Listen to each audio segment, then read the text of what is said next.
Hello, welcome to Discovering the World of Natural Health. The ages have come for us and shared with us. You know, I was getting ready to say one thing and I said another and I stumbled all over myself. Uh, but I was going back and I was looking at the herbal hours that I had talked about. I had looked at the guide, Building an Herbal Guide to Better Health, and and I was looking at the articles we had done back in 1997, 1996, with the Evening Telegram and the Tarboro Telegram, and we shared a lot of good information. A lot of people were helped by it. So I thought, well, why don't we do a little bit more about bringing these up? I was excited when I came to find out that these articles were still able to be gotten to, shared with, and so we're going to let you know that your life, your health, your total well-being is your responsibility. And we at Remedy This Naturally there to help you meet that responsibility, and we like to do it with a natural approach. Um, I was talking before the show that they were sharing with me TikTok is really pushing the herbal industry again, natural supplements, and talking about, well, if you don't do something with it and you don't buy them, then they're going to shut it down. Look, folks, just a little bitty small part that the life and health of God's plants do in herbal remedies and so forth is just a piddlings. Um, I don't know why somebody wants to destroy something when it works. That's probably why, because it works, and we need to get it out of the way so we can push something that it has more of a financial gain than the other does. So that's what we're talking about. Also, and want to talk about two herbs that are sitting over here, and they're Chinese herbs. Um, we don't call them medicine in the United States because if we do, then they'd have to be regulated by the FDA.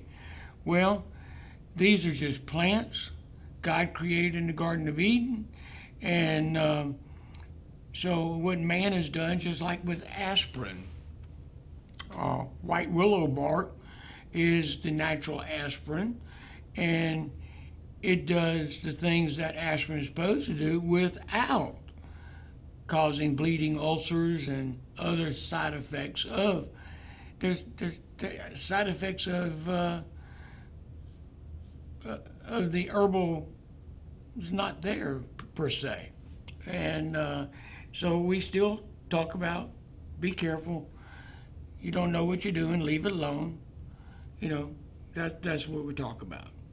So let's talk. I'm going to talk about this because this is building upon what we've done years ago.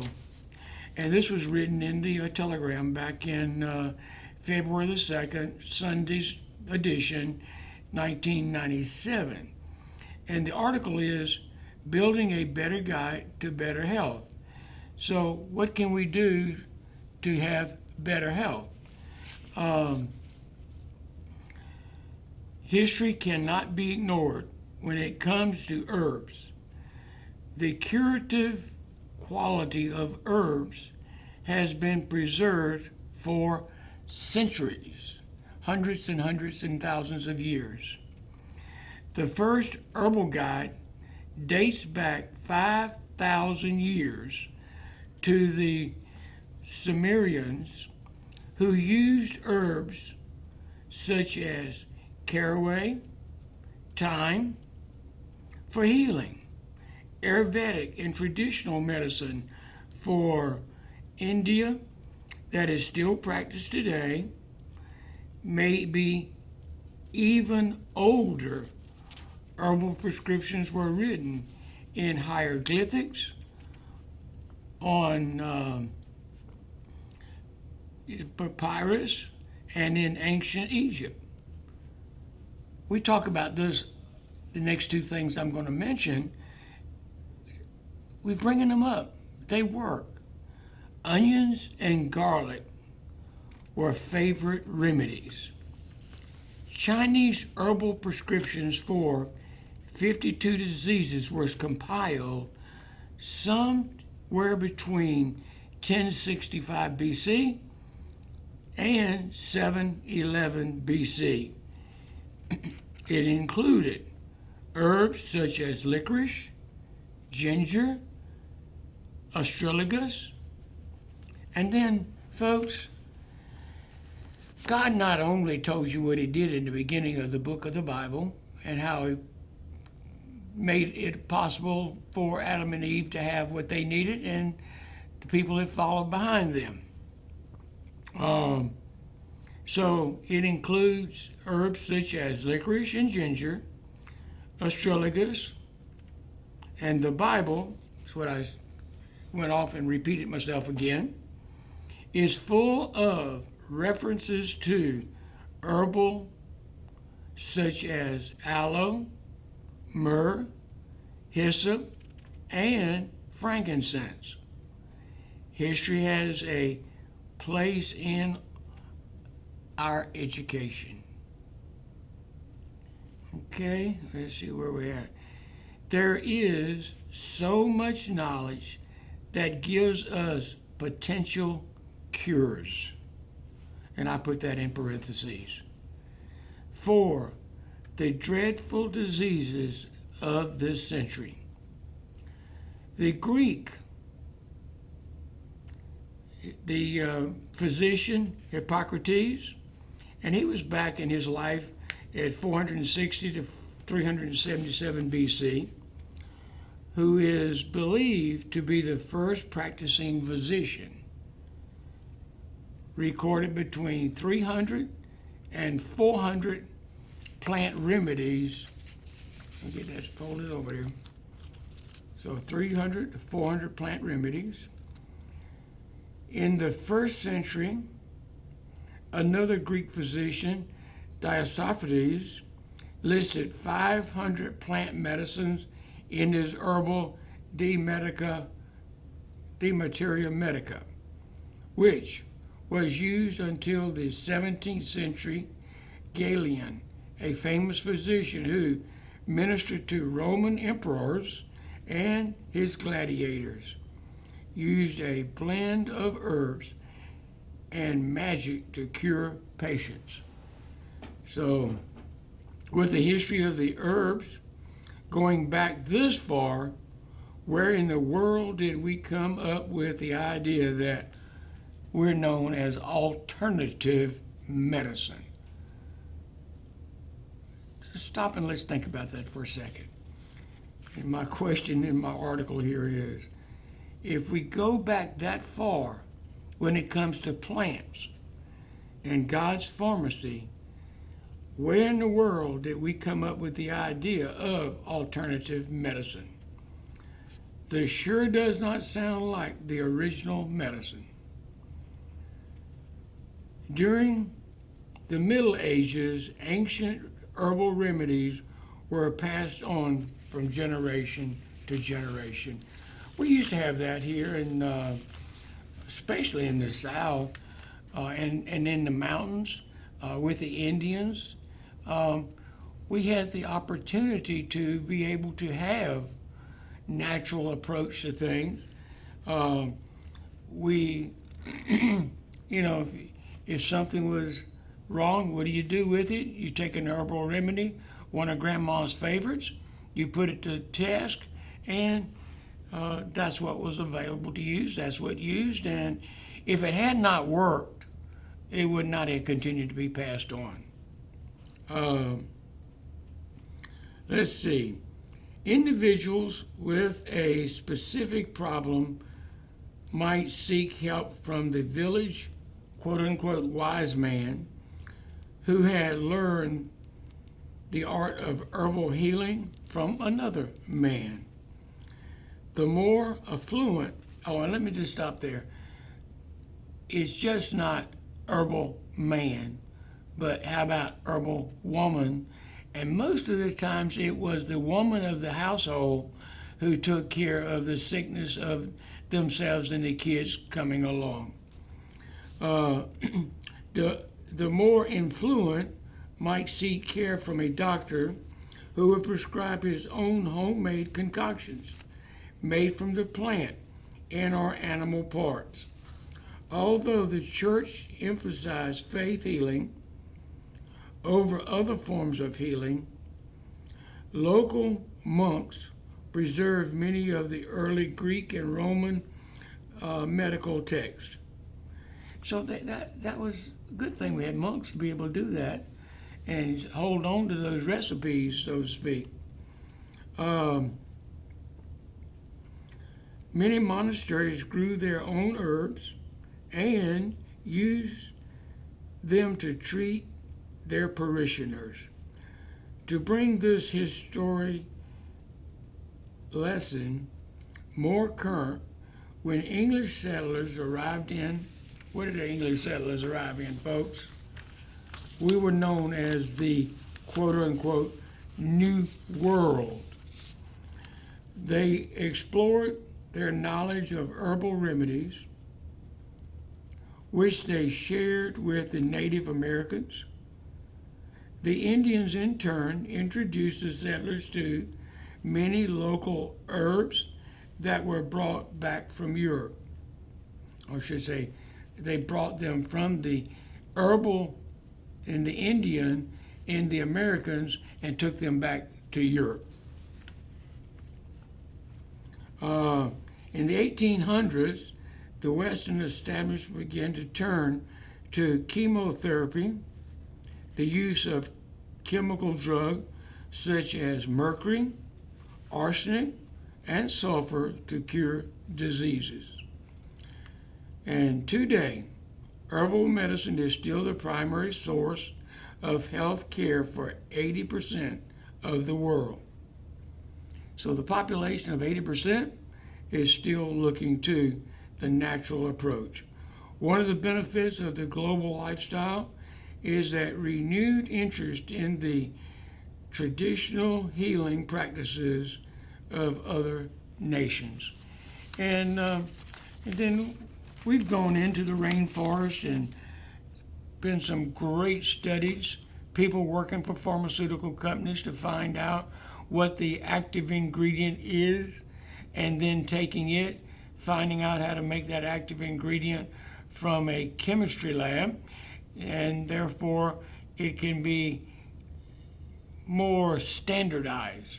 And if it's standardized, then it's supposed to do the same thing each time. So that's just something I thought I'd share with you.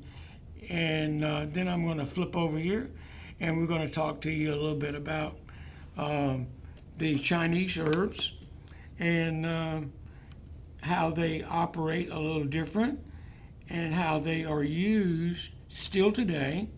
Back in this time here, back in the 76, 77, had the opportunity to spend time in China, and I still fascinated by the opportunity to go into the pharmakeia, the pharmacy of the Chinese, and where what would happen was when they were there in the pharmacy, they have all the, you've seen pictures or maybe you can rationalize this, that there were boxes, little drawers. They had herbs and plants in them. And the gentleman would get a diagnosis from the doctor. The doctor says, this is what we need something for my patient for. And then the herbalist would go and they would take and put down something like a piece of paper, the size of a newspaper, and they would pick out the different herbs from the drawers and put them together, wrap them up, and most of the time the individual would take the herbal supplements that they had gotten from their pharmacist and have them the pharmacist would have them put into maybe a tea, some form of I hate to use the word concoction, but that's what it was. They concocted all these different things to go together, but they knew which each one was and what it does. And that's why in a Chinese herb, there's a, I'm going to talk about two today. I'm going to talk about KBC, and I'm going to talk about the Chinese kidney activator. The KBC stands for the kidney, urinary system, and the bones. And then you got the activator. What's happening is, if, let's take one at a time. Let's do the easy one first. That's the KBC. And strengthen the bones. Well, and what about bone marrow? You know, those are the types of things that are important.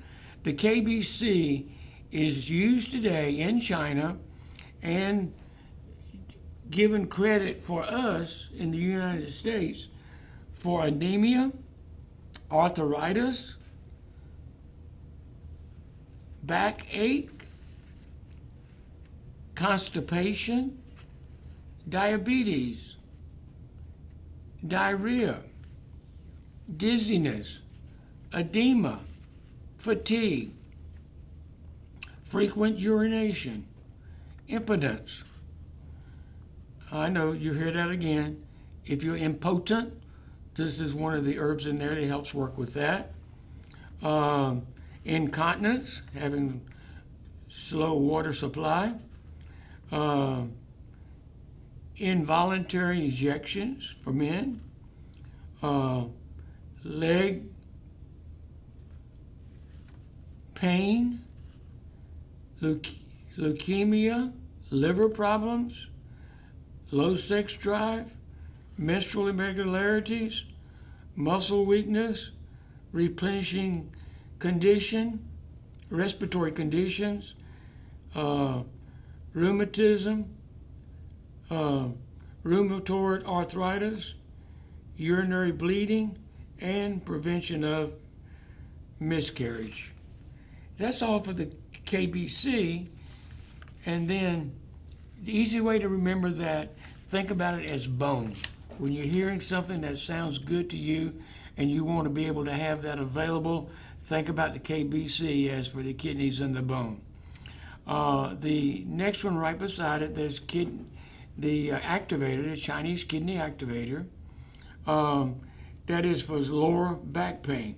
Now the KBC was for back aches, and then the other one, the activator, is for lower back pain, cramping in the hands and the feet, fluid retention, headaches, kidney where inflammation, nephritis is the big word, swollen joints, muscle spasms in the legs, rheumatoid pain, painful urinary, and urinary deficiency. Just you have a hard time getting the urine out of there. That can be done as well. So what the thing is here is just to show you that the Chinese respect the creation of our God a whole lot more than we do, in the sense of how they put it to work and been doing it for thousands of years. Not just saying they don't use the chemicals and the pharmaceutical companies. They understand the power of money, and they understand that they want to be in control and be in charge. So they will work that way as well. And now I did write some more notes on the side here about the KBC, kidney bone, and that is that strengthen and revitalizes the structural system, especially bones and connective tissue. The KBC, bones and tissue, also affects the sex organs. It stimulates circulation to promote healing, strengthen the kidneys and the liver. Okay? They tie it together. And stop hemorrhaging, lower blood pressure and blood sugar, increase immunity to fight infection, and improve the body's respiratory and response to aging and stress. That's KBC. Okay? And then I'll hit on the Chinese Activator, and what it does, it strengthens and supports kidney and urinary tract. It helps its health. It blends of herbs help relieve fluid, and helps with swollen, inflammation, alleviate pain and swelling, promote circulation, relieve muscle cramps, spasms, and also infections. And there again comes back to the bones and the joints. So think about it, letting you know that it has the benefit to help tremendously. Now, and they also, there's just, excuse me, a small selection of the authentic herbal remedies that the Chinese are excited about the potency of it. They're excited about where it gets results. They're excited about it strengthening and becoming part of what the plant kingdom has done. And they continue to reach out to things. What can be done. And let me just give you an idea why. I mean, how can they take, we're talking about 2 little bottles, we're talking about a list of this much stuff that has been known to benefit us with, and how can they do it? Because they have taken the chemistry of a plant. They've looked at it. They've also blended it together. They've tried it out for thousands of years. And this is what the results has been. So they take and say, okay, for the KBC, we can take this root, and it focuses much on the action on the lower body, stimulating the circulatory and digestive system, enhancing the kidney and liver function, reducing blood pressure, strengthening bones and sinuses, and it analgesic pain relief. It's a pain reliever. It activates and uses a root. It's to help against arthritis and bleeding gums, blood in the urine, blurred vision, dizziness, dysmenorrhea, headache. You know, that one herb by itself has a unique identity. And over the years, Grandma, Grandpa, the local medicine man got it together and said, I get results when this happens with this herb. And they say, well, having known its diverse side effects, what can we do? And then we go. It's just like we will sell the next one. Astragalus is sold by itself. But then when it's added to this formula, it contributes its identity to the formulation. And with its identity and what it does and how it operates, then it becomes synergistic. It becomes working together. Astragalus, because some of you probably are taking it, or have taken it, known to take it, or wish to take it once I finish reading the statement. All right. And even this is a little bit lengthy in what it does. And I'm talking about astragalus, Astragalus. We use the root part of the plant, helps stimulate circulation. Cold hands, cold feet. Normally, poor circulation.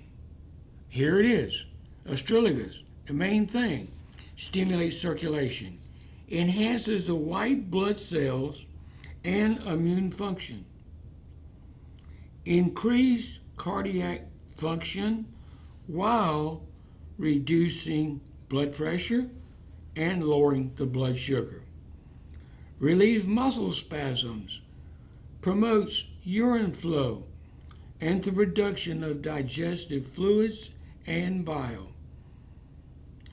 and strengthens the body where there is a weakness and convalescence. In China, astragalus has been long used to stimulate immunity and resistance to disease, and to fight respiratory and urinary tract infection.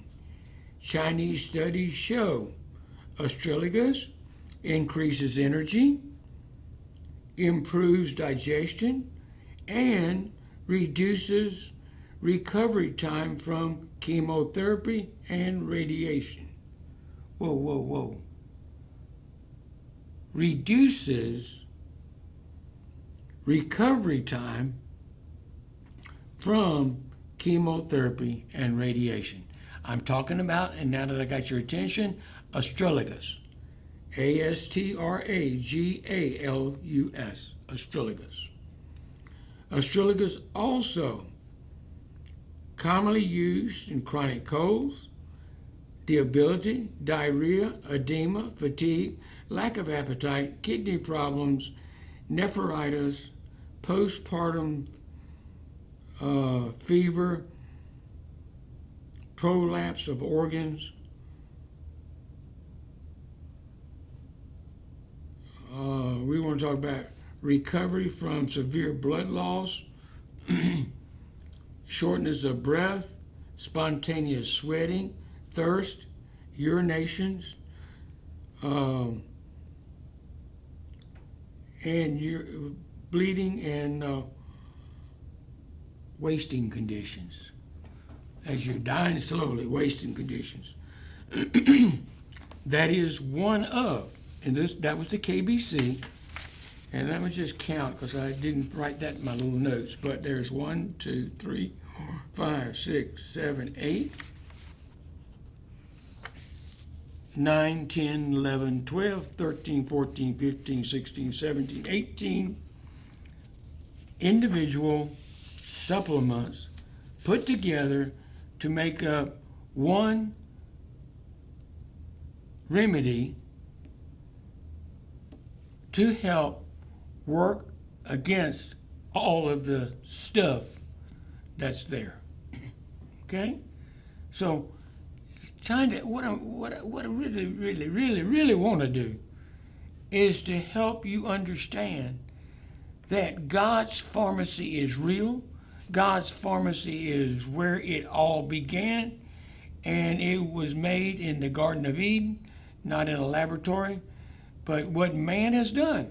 So we can patent these things. So I can get my patent on this particular formula, and then you've got to buy my formula, and I'll make the money off of it, and we can get the healing that we need within each of us. So, let's see. There's Don Quiet. Trying to think of one that's really more of a that you're kind of a household term. Well, I can do one. You'll see this here, Panex ginseng.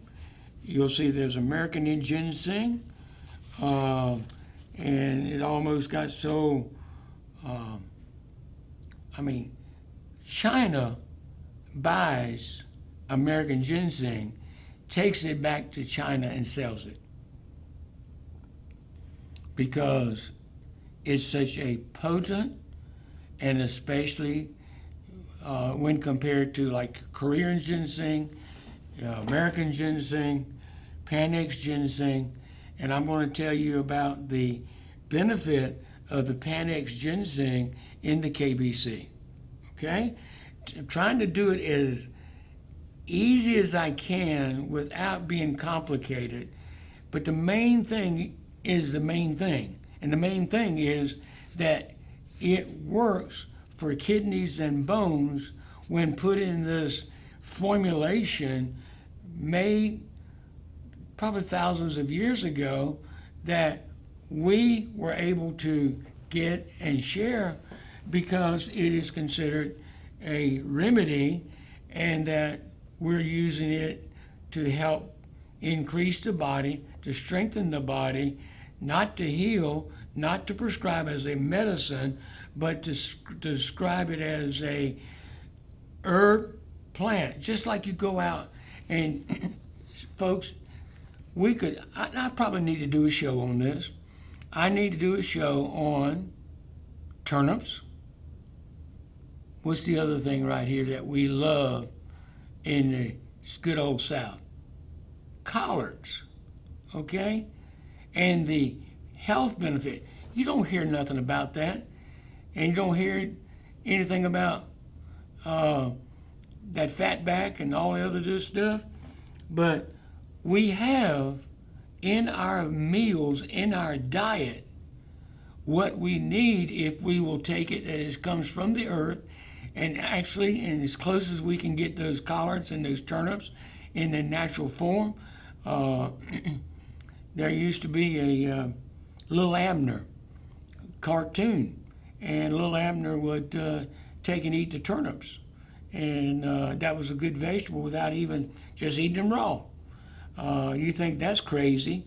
When I was in school, and Mama would actually send me turnips so I could have those to eat because I love the value of eating turnips raw. Folks thought I was crazy, especially since I was in school in New York at the time, and my roommate and them said, "You guys are something. One of these days we're going to go down south and see how you folks really live." So let's talk a little bit about the Panax ginseng. And the information I'm sharing with you can be taken separately because we're talking about one particular product, one particular item, and you can use that information as for what Panax ginseng will do, and then you take that and you add it to the other ingredients for a particular bone. We want it for the urinary system. We want it for where we need it to go. And so, talk about Panax for a minute. Isn't this great? It is just phenomenal to know that we have the answers, and actually to get you to look in your Bible. Here's a sneaky way of doing it, okay? What I'm going to tell you to do. You're so right. I was going to tell you to go look in the concordance of your Bible, look up herbs, look up food, and look up the different things that are there for you to be able to use. Okay, talk about purge me, and I shall be white as snow. What's that from? Hyssop. Use hyssop.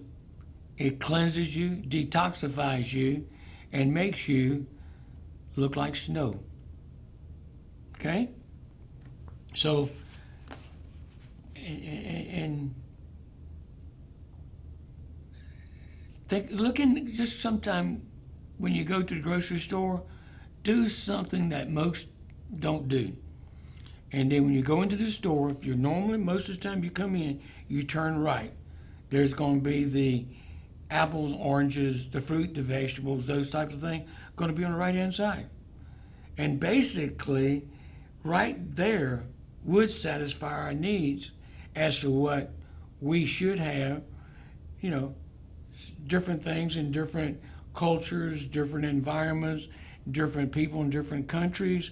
They have different fruits and vegetables, but they are all known for that locality to be what the body needs to keep it well. Okay? Panax root is used around the world. Probably couldn't have come up with a better one, because I just mentioned to you that what's going on is just not right here in Rocky Mountain and surrounding areas, but it's all over this whole world, and contains astringent properties which help stop bleeding. Whoop.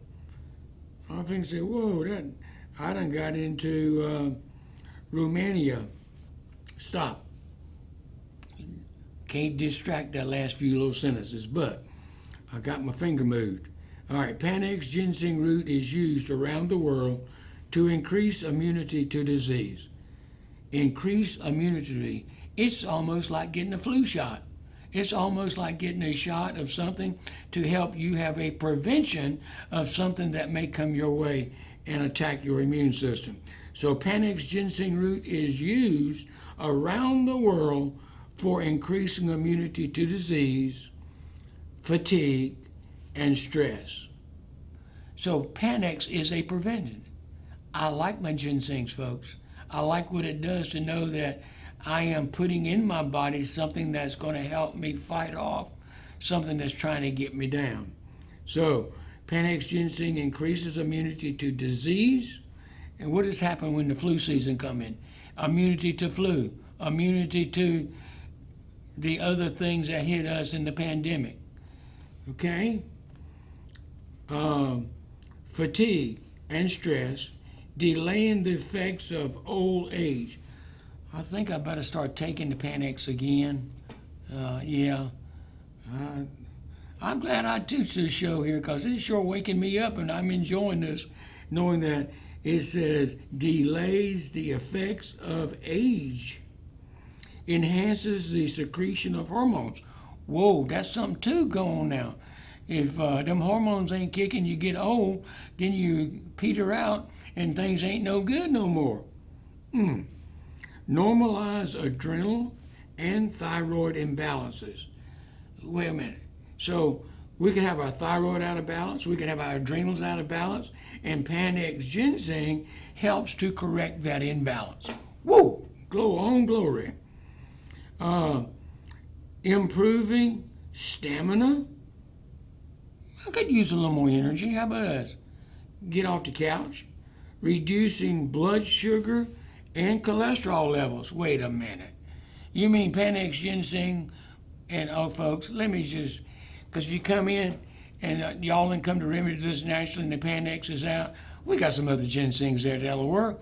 But specifically, it says reduces blood sugar and cholesterol levels, and providing an overall sense of better health, and also better sense. When I can breathe, when I can walk and not give out a breath, and I'm getting a sense that something's working, then guess what? I'm going to have a better attitude about what's going on.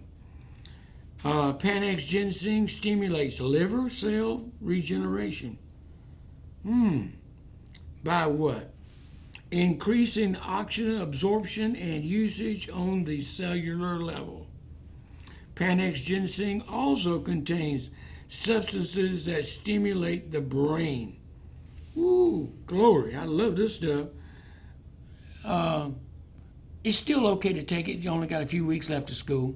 Special exams coming up. Works with central nervous system, the heart or blood vessels, liver enzyme production, and overall metabolism. Traditional Chinese medicine. Diabetes, diarrhea, gout, indigestion, impotence, insomnia, kidney degeneration, leprosy, liver disease, nausea, radiation poisoning, rheumatism, sexual indifference, spontaneous perspiration, and weakness of the spleen. Those who suffer from the stress effects of chronic and debilitating diseases, including chronic anemia, coronary problems, depression, infection, and recovery following illness, injury, surgery, have experienced great benefit from the use of Panax ginseng. Now, I'm going to go back because it says, have experienced great benefit from Panax ginseng. I'm going to go back a little bit here, and I'm going to say, traditional Chinese medicine has employed the use of Panax ginseng for problems such as anemia, arteriosclerosis, blood sugar imbalance, convalescence, debility, diabetes, diarrhea, gout, indigestion, impotence, insomnia, kidney degeneration, leprosy, liver disease, nausea, radiation, stressful effects of chronic and debilitating diseases, including anemia, coronary problems, depression, infections, recovery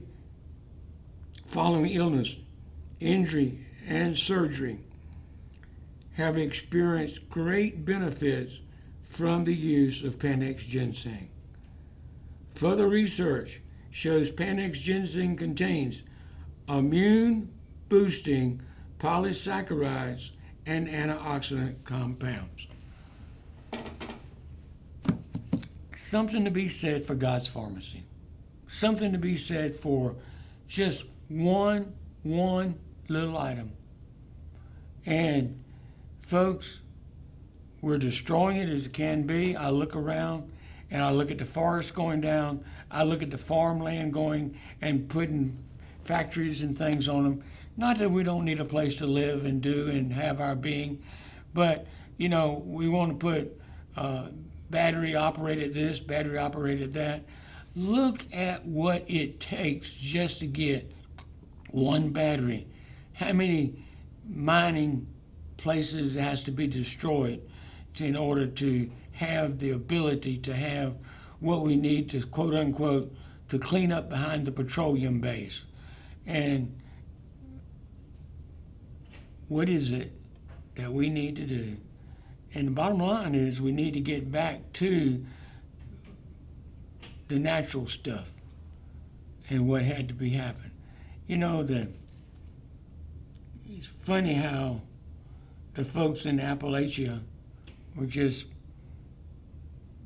no good folks until now, when folks are finally learning that how did they survive without taking none of man-made stuff. So, okay, let me just reiterate a little bit here,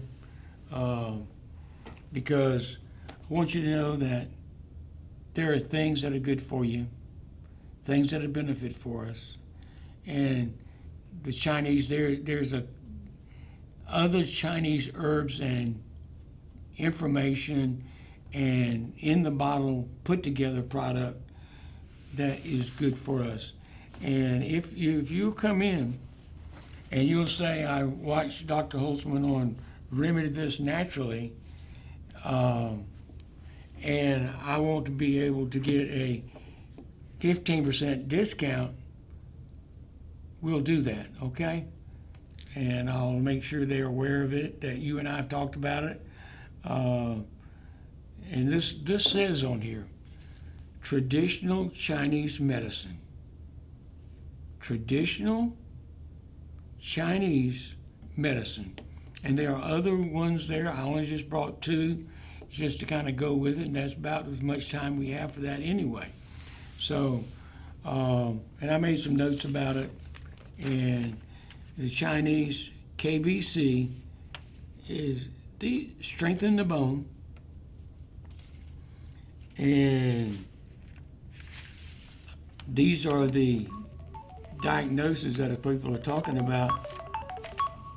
Let's tell them.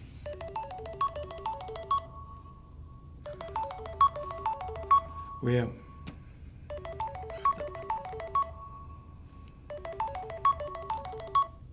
there you go.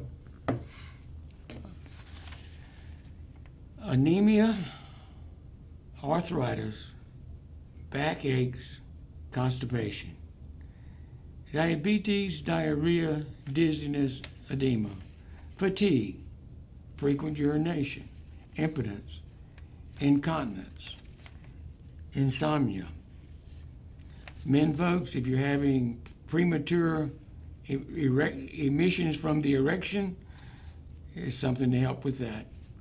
Leg pain, liver problems, respiratory conditions.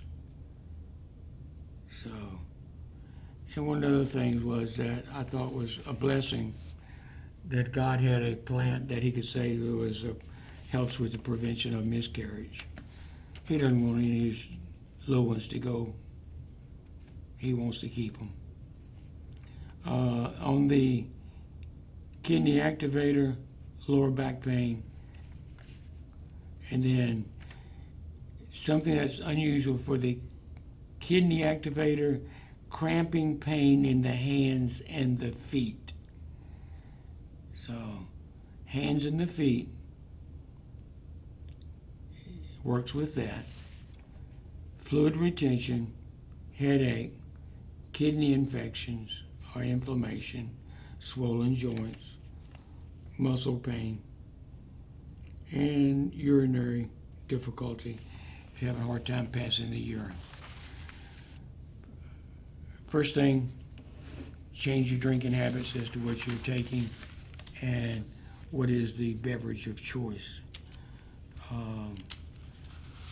You might think it's crazy, and I don't mind telling you this.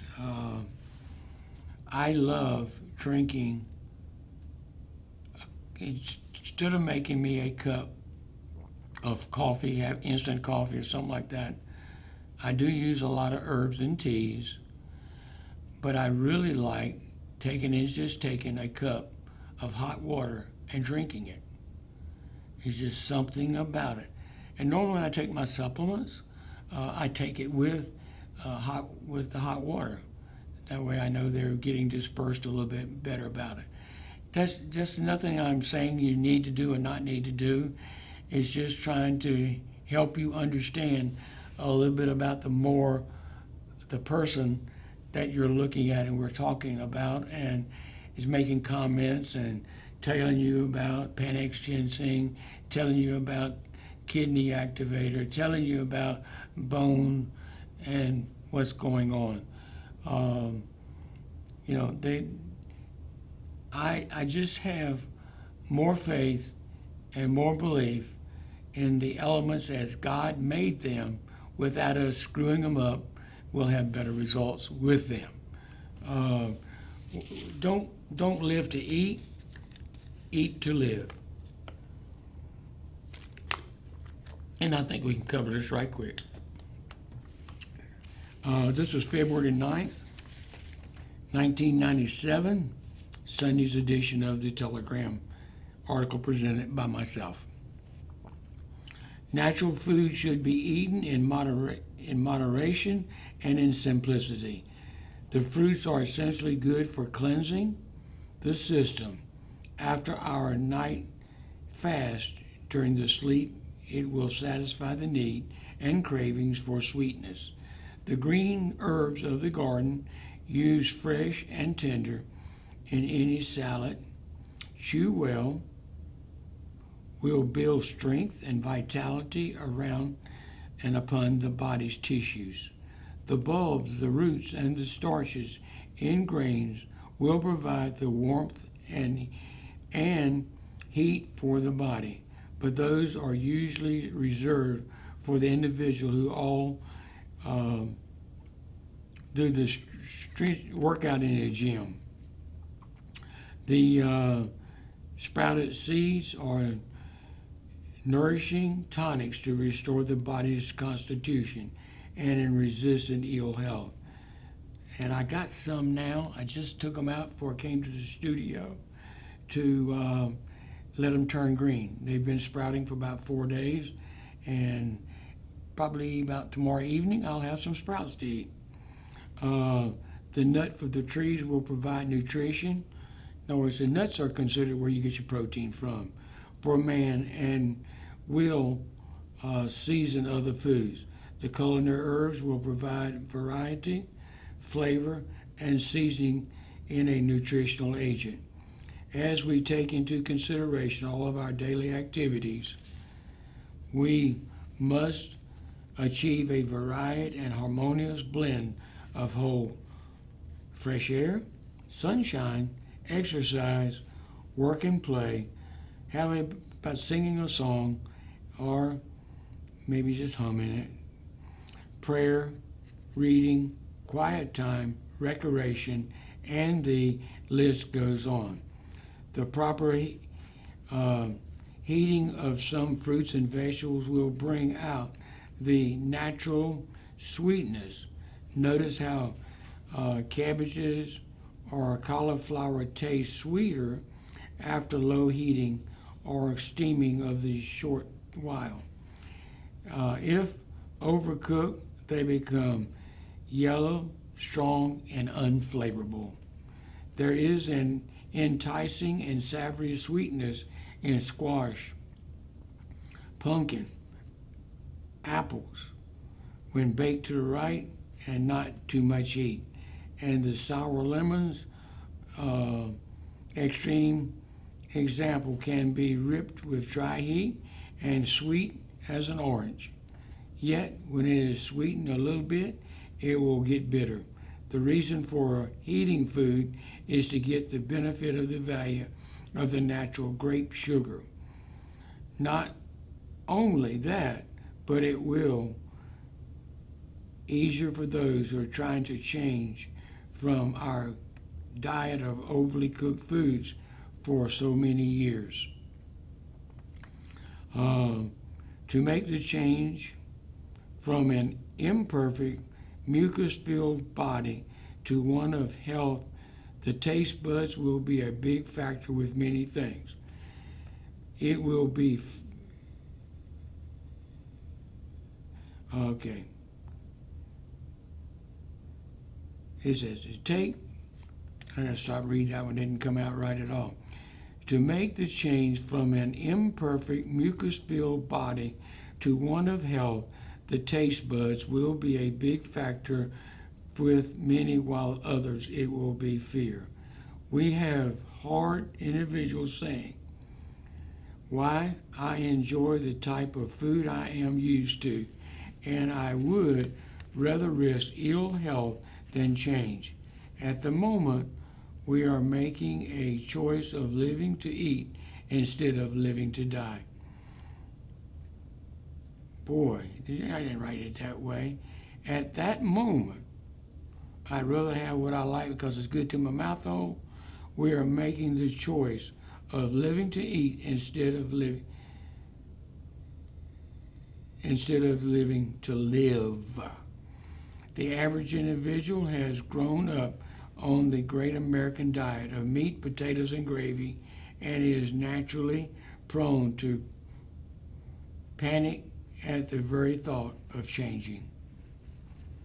Anything that is worthwhile cannot be had without some sacrifice, and through change of our diet and through the absence of certain foods or from indulgence in our eating may seem like a sacrifice and a burden. The supposed sacrifice will be vitalized and realized as a blessing instead of the goal has been reached. Get it in here. Our bodies were designed to maximize and repair themselves. It is our responsibility to provide the body with the proper nutritional substances that finish the material and building block to achieve maximum health. Please take a moment to consider, am I eating out of habit, or am I building good cellular development in my body? It's a choice. Remedy this is there for your need and expression. And I believe that, throw this in right quick. See the sign up there at the post office? Come to Remedy This Naturally. Get the stamps you need to mail those graduation cards off. We'd love to have the business. Okay, so that's important to do that. And with that said, I'm going to get out of here half a minute early and let Lee take over. Take care, God bless, and may good health be yours naturally. I'm your host, Claiborne Holtzman.